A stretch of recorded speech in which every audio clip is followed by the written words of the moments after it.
Okay, Jeff has a good question. What is the best way to tune, engine dyno or roller dyno? Roller dyno. Always wheel dyno. And that's going to be a chassis dyno. Yeah, because you're tuning your entire system. And I've said this for quite a while, and it's 100% true. You can even call Willie and ask Willie. I can put your car on an engine dyno, or I mean, put your engine on an engine dyno, and tune it the best I can, and do this, that, and everything else. But it's still not in your car. You know, you put it in your car, and the car goes out and runs like shit. You're yelling at me because, it ran great on the dyno, but now it's not running in my car. Right. And 9 times out of 10, it's a fucking car. So, and we run across just multiple things always that are wrong with people's cars. Generally, it's going to be wiring or the fuel system. Yeah. And that is your main problem with everything. So if I've got your entire car on my dyno, on my chassis dyno, I can solve every issue you have before you go race. Yep. And it's just, I mean, to me, it's a priceless freaking commodity.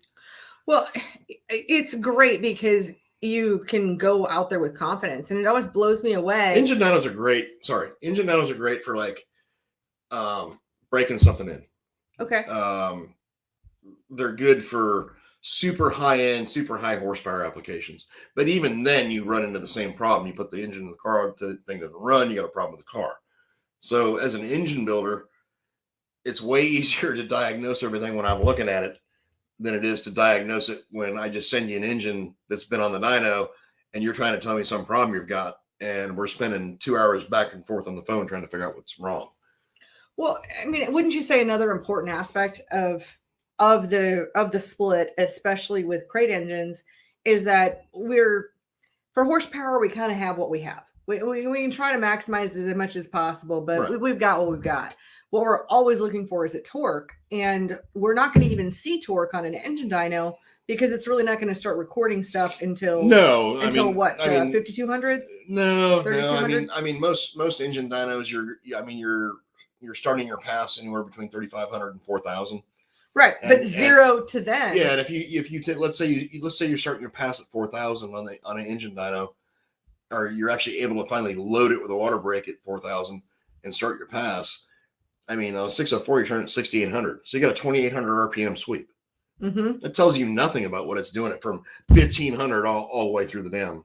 Yeah, from the flight stand to the first corner. So I've had people before, like back in the day when we were doing when we were building our own anaeroversion mufflers, and we were trying to market them to different engine builders and stuff, like going, man, this shit's freaking awesome.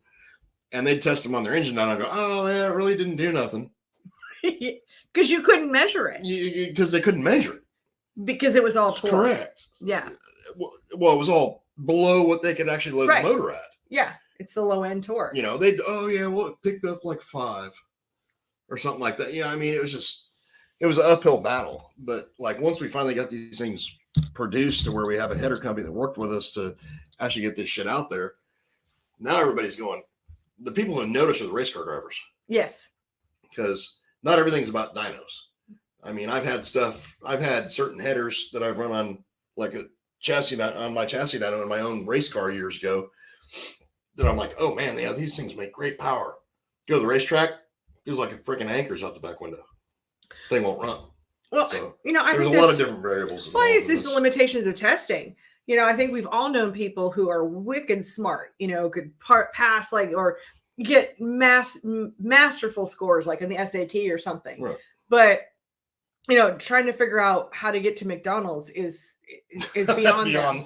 You know what I'm talking about? Like, oh yeah. Just because you test well in one section does not necessarily make you a success in life or in racing. No, but I mean, to me, hands down, wheel dyno.